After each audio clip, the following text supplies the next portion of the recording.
CGL या RBI grade B, जब भी कोई भी फ्रेशर लड़का होता है वो कंफ्यूज रहता है कि भैया ये वाली जॉब बेटर है कि ये वाली जॉब बेटर है। यहाँ पे आपको कई सारे डिपार्टमेंट मिलेंगे।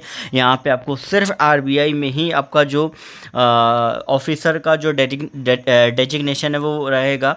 ठीक है, तो कौन सी जॉब को चुने, किस फील्ड में जाएं, और अगर आप अभी चाहते हो स्विच करना तो क्या कैसे क्या चीज़ें हम कर सकते हैं। ठीक है, सारी चीज़ों के बारे में हम डिस्कस करेंगे, लेकिन सबसे पहले आपको कुछ चीज़ें बताना चाहूँगा। देखो, यहाँ पे आपको डिफरेंस समझने के लिए पता होना चाहिए कि क्या चीज़ें किस में अच्छी हैं। तो यहाँ पे अगर मैं बात करूँ आरबीआई के बारे में, ठीक है, तो दोनों का भी मैं अभी पूरा डिवाइड कर लेता हूँ। ये साइड जो है वो आपका आरबीआई का साइड है, और ये जो आपका साइड है ये आपका सीजीएल का साइड है। ठीक है, पहला जो हमारा फैक्टर है वो हमारा आता है सैलरी का। तो सैलरी अगर आप देखोगे तो आरबीआई का जो आपका सैलरी का स्ट्रक्चर है वो आपका 1,16,914 के समथिंग जो है वो आपका अप्रॉक्स जाएगा। और ये जो है ये अभी एचआरए वगैरह हटा के है। ठीक है, ये आपका जाएगा। और सीजीएल में देखोगे तो यहाँ पे X Y Z city category अलग अलग होती है। हम एक्स सिटी एक तरीके से कंसीडर कर रहे हैं क्योंकि एएसओ की पोस्टिंग एस सिटी में ही होती है। तो अभी आज की डेट में अगर आप देखोगे 46% आपका डीए के हिसाब से, तो 84,000 जो है वो आपका ग्रॉस है। इसमें कोई भी डिडक्शन नहीं है। ठीक है, हालांकि ये भी आपका ग्रॉस है, इसमें कोई भी डिडक्शन आपके नहीं है। ठीक है, तो पहला तो आप सैलरी का डिफरेंस देख रहे हो, आप देख रहे हो कि नहीं है यहाँ कम है यहाँ ज़्यादा है।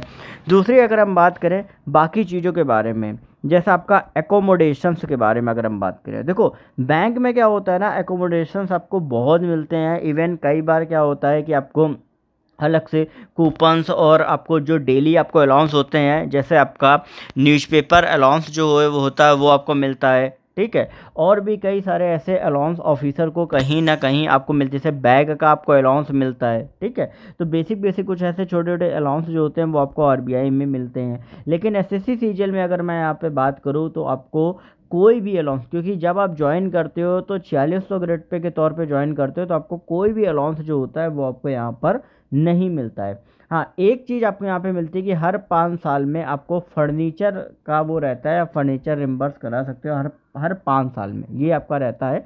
बाकी इसके अलावा आपका कुछ भी नहीं रहता है। ठीक है, अब यहाँ पे अगर आप देखोगे, हाँ, तीसरी चीज़ यहाँ पे कि टेलीफोन वगैरह का यहाँ पे अलग से मिलता है, यहाँ पे नहीं मिलता है। ठीक है, बुक्स ले सकते हो, उनको रिम्बर्स करा सकते हो, यहाँ पे आपको नहीं रहता है। ठीक है, फर्नीचर का आरबीआई में भी आपका जो है वो आपका रहता है। ठीक है, अब यहाँ पे अगर आप देखोगे मेडिकल के बारे में, अगर आप मेडिकल के टर्म में अगर आप डिस्कस करोगे तो मेडिकल टर्म में आप देखोगे कि यहाँ पे आपको क्या रहता है कि डिस्पेंसरी फैसिलिटी जो होती है वो आरबीआई की तरफ से आपका फ्री रहती है। प्लस जितना भी आपका ओपीडी का जो ट्रीटमेंट होता है वो पूरी तरीके से रिम्बर्स किया जाता है। और सेम इस तरीके यहाँ पर भी सीजीएचएस आपका रहता है, यहाँ पर भी कोई भी आपका अगर बिल है वो भी पूरी तरीके से रिम्बर्स होता है। और सीजीएचएस की जितनी भी डिस्पेंसरी होती है वहाँ पे आपका फ्री इलाज जो है वो आपका किया जाता है। ठीक है, अब यहाँ पे चौथा जो है कि आपको अलग से यहाँ पे अगर आप देखोगे तो आरबीआई में आपको एक तो इंटरेस्ट, यहाँ पे अगर आप कोई लोन वगैरह लेते हो तो आपको इंटरेस्ट जो होता है वो काफ़ी लो रेट पे आपको मिलता है।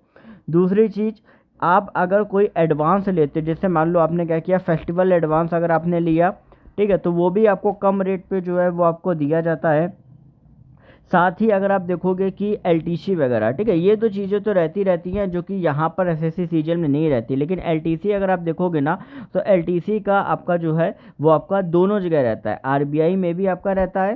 ठीक है, और एलटीसी का आपका सीजीएल में भी आपका जो है वो आपका रहता है। ठीक है, और इसके अलावा अगर आप देखोगे तो आपको अलग से आपको पेट्रोल बिल वगैरह जो होता है वो मिलता है। ठीक है, आरबीआई में आपको जो है वो आपको पेट्रोल बिल आपको मिलता है। ठीक है, लेकिन एसएससी सीजीएल में अगर आप देखोगे, ठीक है, तो यहाँ पर सिर्फ आपका इंस्पेक्टर का जो आईटीआई इनकम टैक्स इंस्पेक्टर रहता है वहाँ पे आपको पेट्रोल अलाउंस रहता है।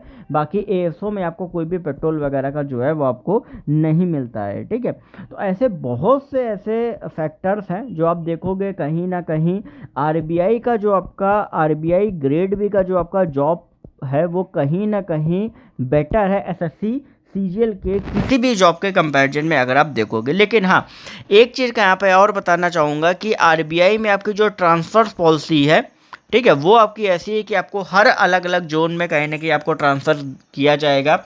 एक जोन में आप लगातार नहीं रह सकते हो। लेकिन एसएससी सीजीएल में अगर आप देखोगे तो यहाँ पर जितनी भी मिनिस्ट्री है जहाँ पे डेली पोस्टिंग होती है वहाँ पे ऐसा रहता है कि आप दिल्ली हमेशा रहोगे, कुछ भी हो जाए हमेशा ये आप दिल्ली रहोगे, ठीक है।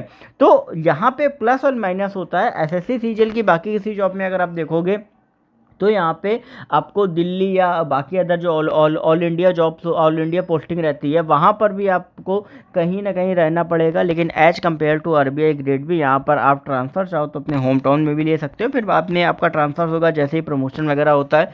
तीसरी चीज़ यहाँ पर अगर आप प्रमोशन के बारे में बात करोगे, प्रमोशन के बारे में, तो प्रमोशन जो है वो आरबीआई में बेटर है as compare to SSC CGL की किसी भी जॉब से अगर आप कंपैरिजन करोगे, ठीक है।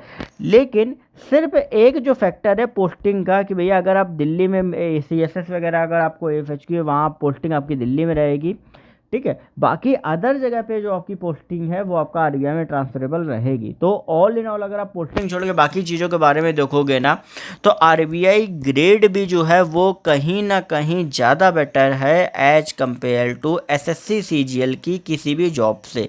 ये चीज़ दिमाग में रखना कि आरबीआई ग्रेड भी ज़्यादा बेटर है एसएससी सीजीएल की जॉब से। तो जितने भी कैंडिडेट जो बार बार कंफ्यूज होते हैं कि नहीं एसएससी सीजीएल बेटर है, ये बेटर है, तो आपको समझ में आ गया होगा। और ऐसे ही कंपैरिजन के लिए आप कमेंट सेक्शन में लिख सकते हैं। बाकी टेलीग्राम ग्रुप, इंस्टाग्राम पर अपनी क्वेरी चाहो तो